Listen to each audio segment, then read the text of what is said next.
Joining me now from Washington, D.C., President of Judicial Watch, Tom Fitton. Tom, it's great to see you. Hey, Stephanie. Tom, there is a lot to unpack here, but I want to start off with a tweet from President Donald Trump. He said Yates is either lying or grossly incompetent. What say you?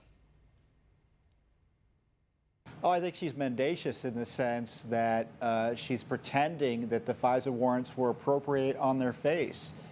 When you look at the warrant applications or the reapplications, whatever you want to call them, it was quite obvious it was vague, dishonest, coy accusations against President Trump and the campaign.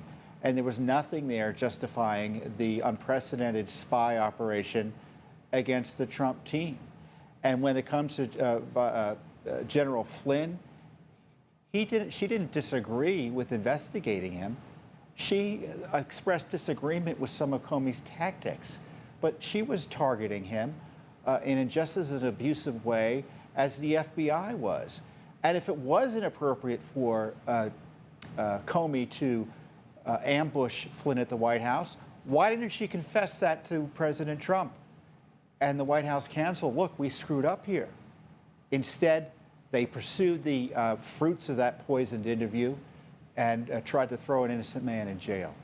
Do you think this hearing moves the needle anyway? I mean, did you learn anything that shocked you during this hearing? I mean, I feel like we revisited a lot of things that even we've discussed in interviews in the past.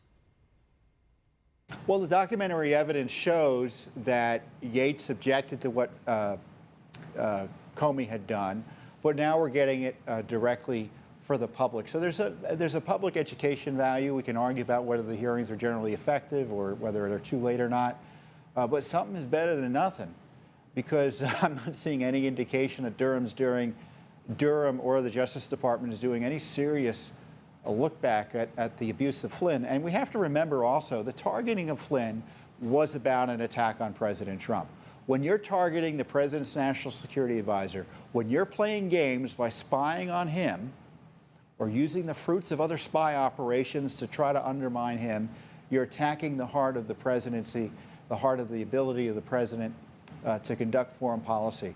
And that's why I think the president should pardon General Flynn, because it wasn't so much an attack on him. Obviously, he's a victim, but it was an assault on the constitutional prerogatives of the president to conduct foreign policy, being undermined by his own Justice Department and FBI, and frankly, the outgoing President Obama. Yeah, and not that you're a mind reader, but if you were, what do you think was going through Comey's mind? I'm assuming he watched this hearing, and he was thrown under the bus several times. Oh, I don't think any of them care much, because I don't think they think they're going to be prosecuted. So as far as they're concerned, they get some negative PR and media they hate, so they don't care much about it. This is why I think they need to be brought before grand juries, asked questions under oath directly, and be held accountable, at least in a regular process, as opposed to what we've been seeing now, which is not much of anything.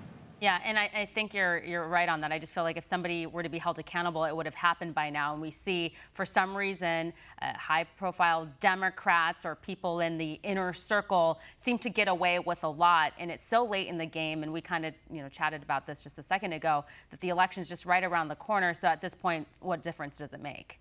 Want to see more videos like this? Click on the link below and subscribe to One America News on YouTube, and call your cable provider and kindly demand that One America News is added to your lineup. Call and subscribe today.